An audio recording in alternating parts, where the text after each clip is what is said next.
Hello, everyone, and welcome back once again to Gary's Mod. And today, the map we're going to be exploring actually doesn't have a name yet. And the reason for that is because this is a map that I made, or at least that I'm in the process of making. Now, the reason I'm showing you this now is because A, it's seen a lot of really exciting progress over the last couple of weeks, thanks to some amazingly helpful and talented people over at the Discord, which you should totally join, link in the description. And B, I don't have a video for Friday. It was originally going to be a Minecraft video, but it ran a little long, and so it's taking a lot longer to edit than I previously expected, so here we are. Now, like I said, the original purpose of this map was to be a setting for an animation that I wanted to do based on a story that I had written. But over time, I sort of evolved it into... I thought, okay, there's all these different Urbex maps on the workshop, and they're fun, but they're not very realistic.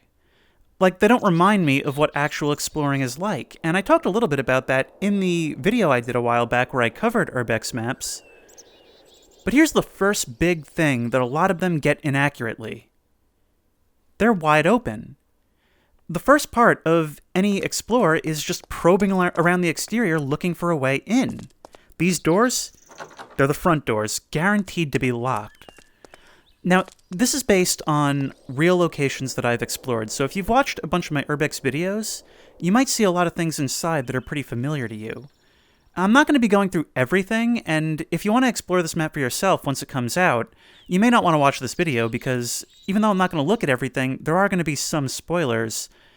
Mainly, I'm going to show you the first of 3 or 4 ways in. The idea of this map, and I am going to end up writing up a whole history when it's closer to release, is that it's a former state psychiatric hospital, or at least one building of a larger campus, that was built sometime in the 20s or 30s and shut down in the mid-90s. And since then, a private owner has taken over the property with plans to do something with it later on. Now what that means is that it's actually sealed up pretty tight, and you'll have to look around for a way in. We've got these basement stairwells here, which means usually a false alarm. These things always get me so excited, and then I walk over and of course it's always sealed. As with most abandonments, the first level is largely boarded, and of course all doors will be generally locked. However, sometimes it's worth probing around, not just looking for an entrance, but for a place where you might be able to see inside. So here you can see the window, or rather the board on the window is missing. You can't get through these metal bars, but we might be able to look inside, and you can see just enough light pours in through the window, we can see that that's a kitchen.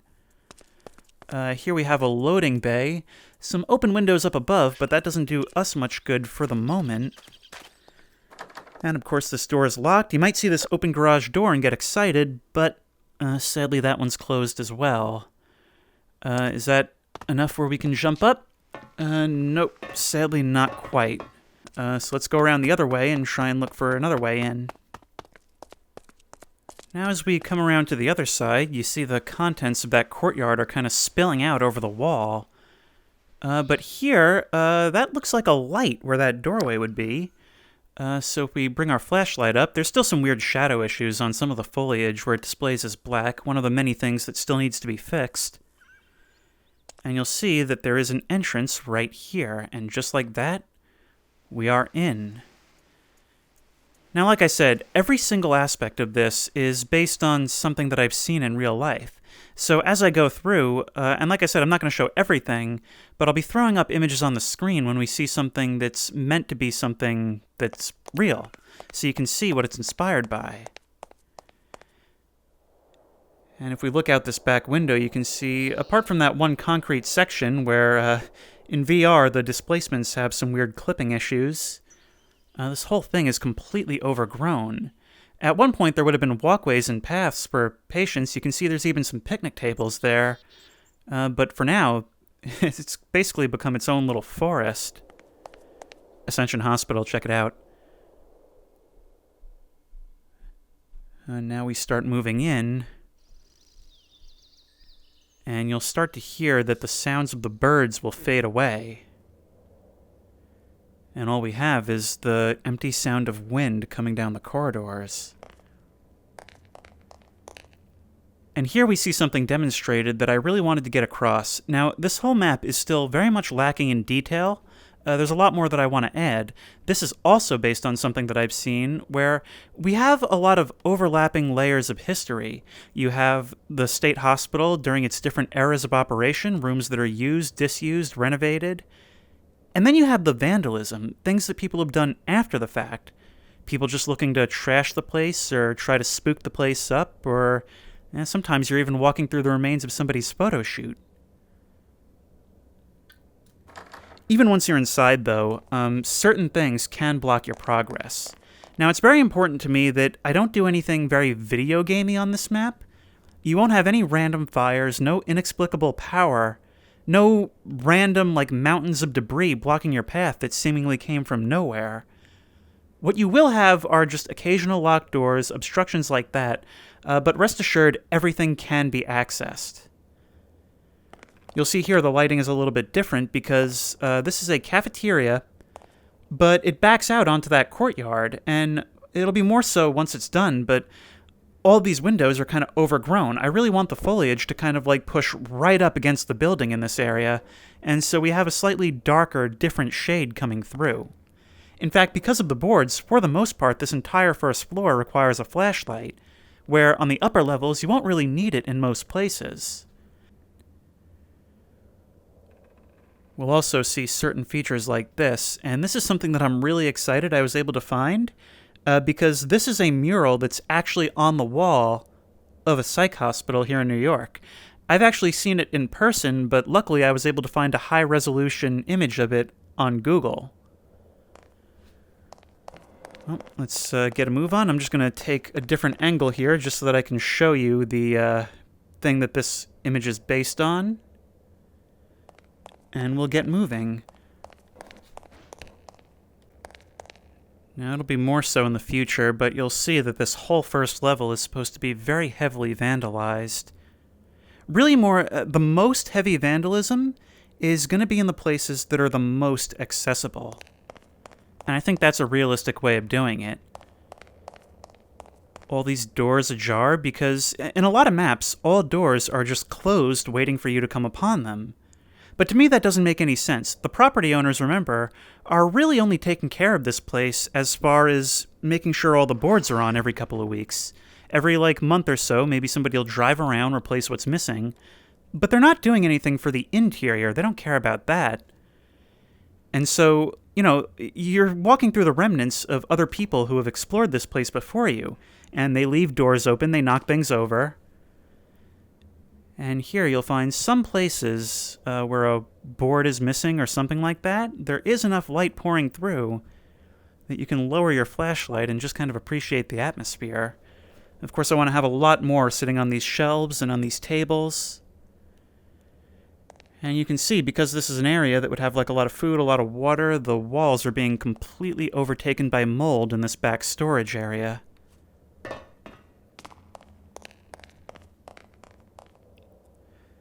Now you see this door is open.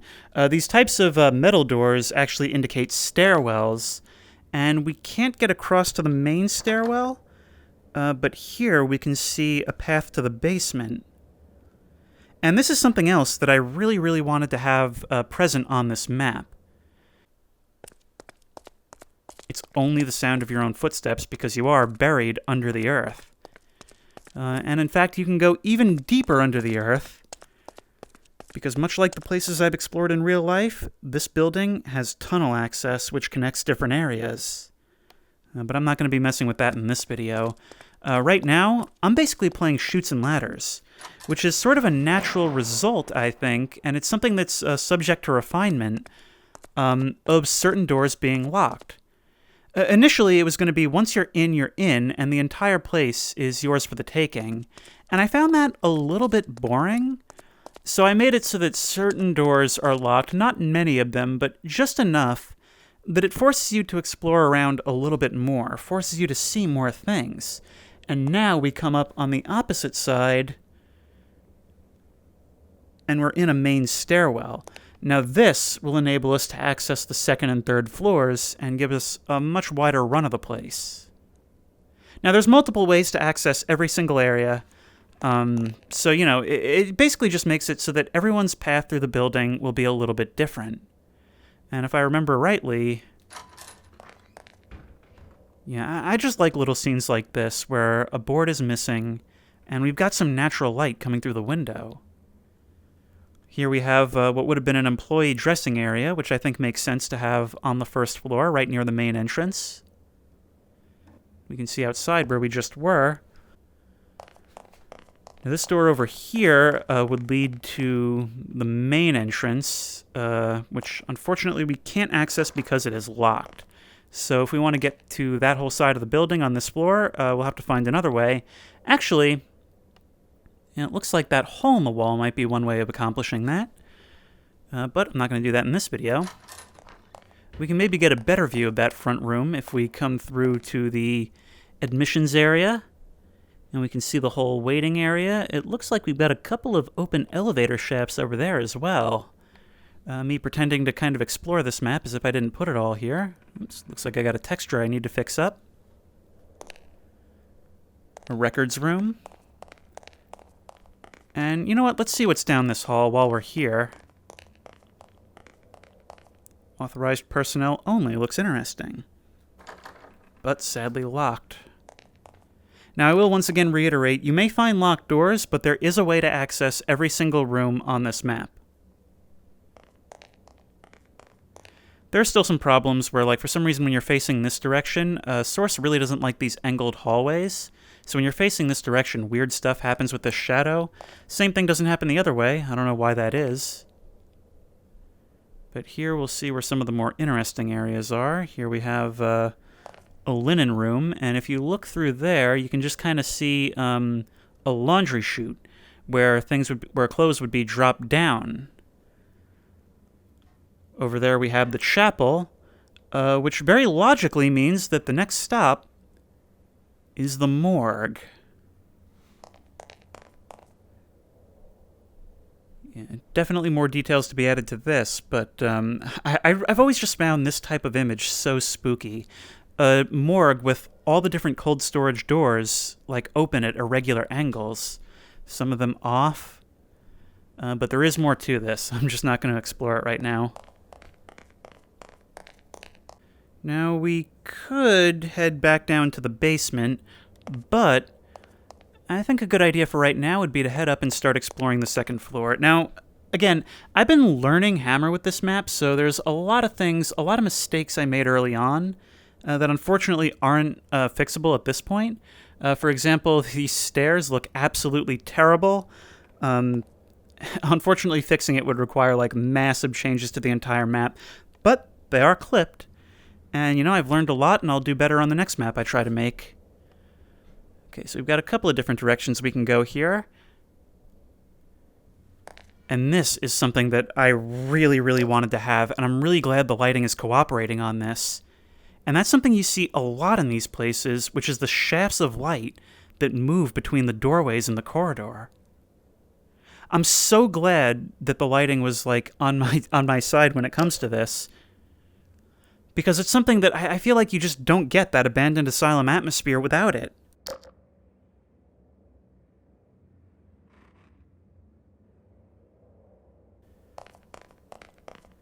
But if we come through here, yeah, we should come on a little rest area, which is a little bit too intact for my liking.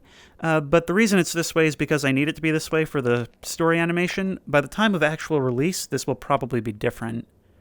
Now, there will be day and night versions of this map. I personally have always explored during the day, but I know a lot of people like to do it at night, so that's something that's going to be here. And now, we actually have access to these elevator shafts. Now, they are open a crack at this point, and we can see the elevator within.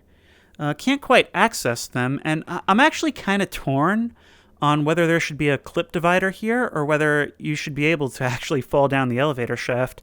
In certain places, there might not be any way to get yourself out of that. Oh, and this picnic table is a reference to something that I found last week. I guess I'll show a clip on the screen now, but honestly, this is one of the most baffling things I've yet encountered.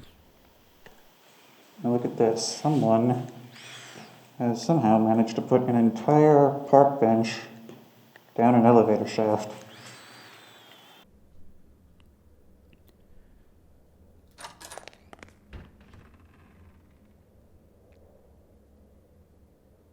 Would you risk it? I'm not about to, but would you? This is just a preview. I don't want to spoil everything. Now, something that you'll notice about the doors in these hallways, and I just absolutely love the way they make a hallway look so cluttered and maze-like just by being open. But they all open only one way, which I think is pretty realistic. It's something that a lot of games don't do. But I think, the Source engine can do it, and it's worth putting in a little bit of extra time to make it that way. Hello, have I interrupted something? Now I'm going to be tinkering with the lighting, try to figure out, what exactly is the best lighting level for each different area. For example, I feel like these sort of day rooms could stand to be a little bit brighter, but I don't know, you can let me know what you think on that. This is actually a good time to get some feedback. But we come out here, and obviously it's a little bit brighter, and the soundscape changes. We can hear birds and stuff because these are just bars. These aren't actually, there's no glass on these windows.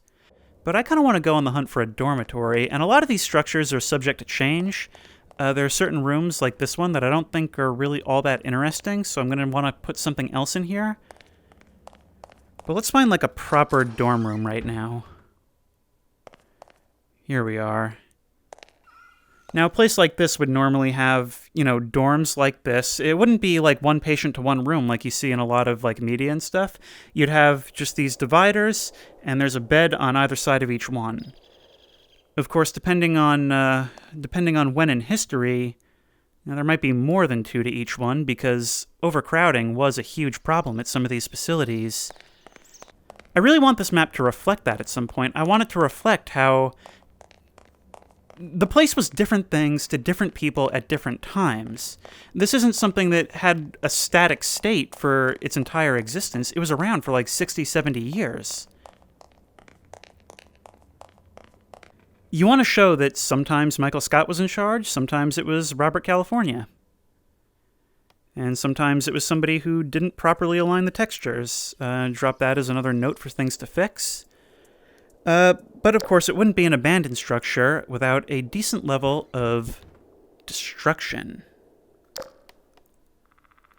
There will be several places where the roofs are collapsed, and I think because the map is very symmetrical, because it is a state building, it's important to make sure that vandalism and decay kind of allows each area to have its own distinct, personality.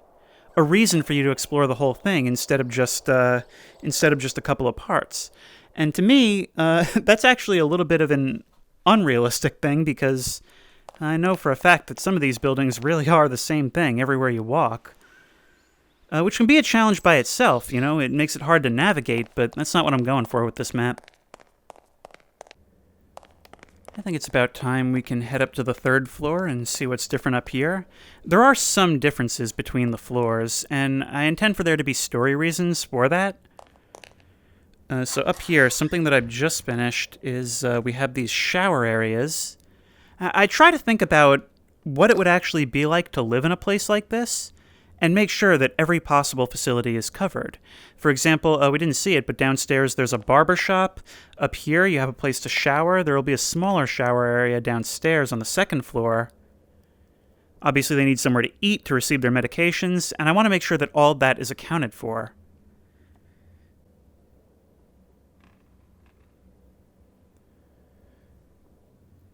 Now that we're up here, something that we're going to see is that the light level kind of increases the higher up we go, which of course makes intuitive sense. And I guess this would have been more of like a waiting or visitation area. And here's where I kind of can't decide whether these elevator doors should be open, because you legitimately could just kind of fall down there with no way out. But I think that image of looking down the open elevator shaft is such a classic image that we can't not have it.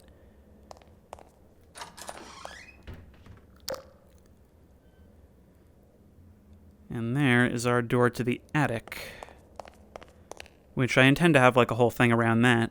So here's the thing. As far as the paranormal goes, right? There are not going to be any jump scares on this map. There will be some things which may startle if it hits you the right way. But as far as paranormal stuff goes, I'll leave it at this. When I post like the entire like history of the place on the workshop page, I am also going to include ghost stories that exist around it. And it'll be up to you whether you decide to investigate those or not. I can't guarantee that there won't be some kind of spooks, but if there are, it'll be very, very downplayed. And I will leave it at that.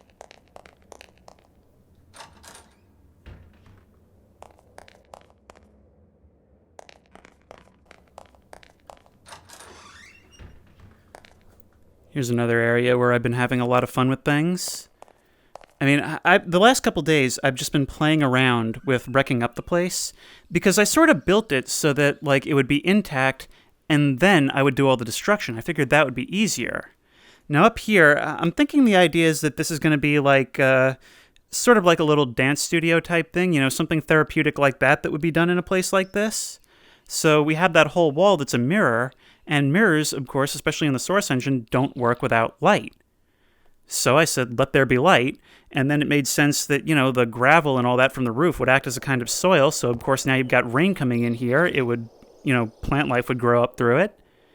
And so now you have this image here. Of course, some of that also fell through to the room below. And I guess we'll check out one of those things in a minute, just because I'll have something to say about that. I always find it so interesting to be able to like look out windows and see places you've been before. That's one of my favorite things to do in exploring, is look out and try and like determine your orientation, where you are, where you've already been. And on the third floor, the dormitory dividers are a little bit different. I kind of see that as like a security thing. I'm thinking it's going to be something like, you know, the higher floors are higher security levels. And that's actually something that's true in a place where I've been, where the third floor was for higher security patients.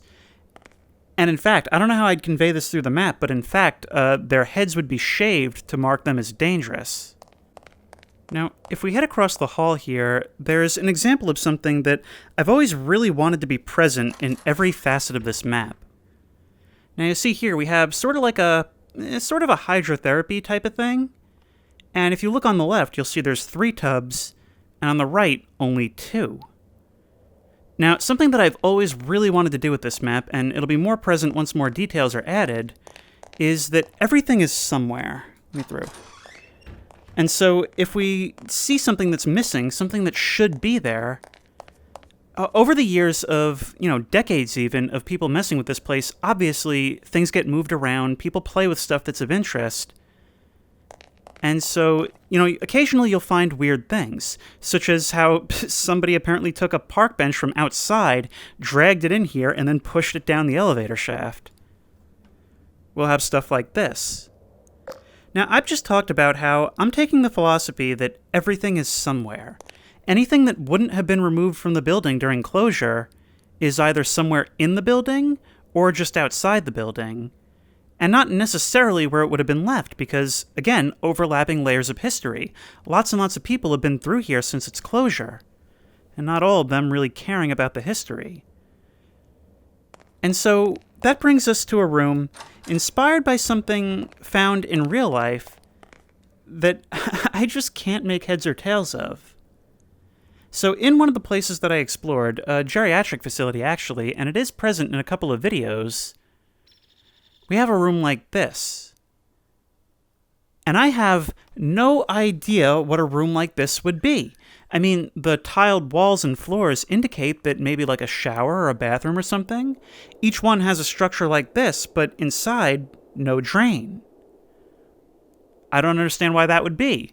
A weird, like, sort of dip, which in real life, that dip outside is even narrower. There's pretty much a wall right in front of the window. I just have no idea what something like this would be. And the worst part is, I have a book of floor plans, and these rooms aren't on the floor plans. Now, granted, they could have been added later, again, decades of history, but it's just really weird, you know?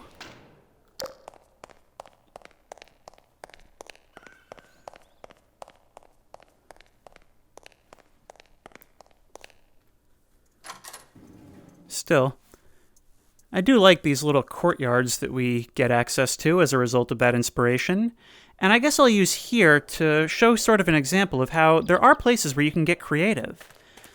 So for example, if we push this table against the wall here, pick up this box and put it here.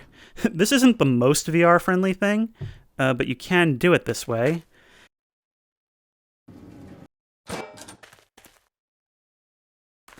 And now this chair that was propped up against the door, we can go ahead and place that here. Boop, boop, boop. And you'll see that at some point somebody else had the same idea for a fun way to spend the evening. It's all about being creative, you know, looking around to see what's around the next corner, and just kind of setting goals for yourself. Do you want to get to the roof, which, by the way, we do now have roof access? Do you want to see the attic, the morgue? Or do you just want to explore, have a fun time? Maybe play hide and seek with your friends. Maybe this map would even be good for prop hunt. Actually, I feel like if there were to be a prop hunt version of this map, you would have to seal off the courtyard because in all that overgrowth, it would be impossible. Imagine if somebody turns into like a can or something, or one of these bottles. But let's get up on the roof. And here we are. Now we can look down into this. This roof is angled in such a way where we can just walk right up and over it, but there is a ladder on either side, and there are ways up from either side. And yeah, of course there's a lot more to this map that I haven't showed you, a lot more detail that still needs to be added, a lot more rooms that still need to be fleshed out and given an identity. But I think, you know, a lot of this is very recent progress. After being, like, in a pretty static state for about a year, I'm actually really starting to get excited for how this is turning out. It's reached a point where it is actually starting to be pretty fun to walk around in, even in this state where a lot of details haven't been added yet.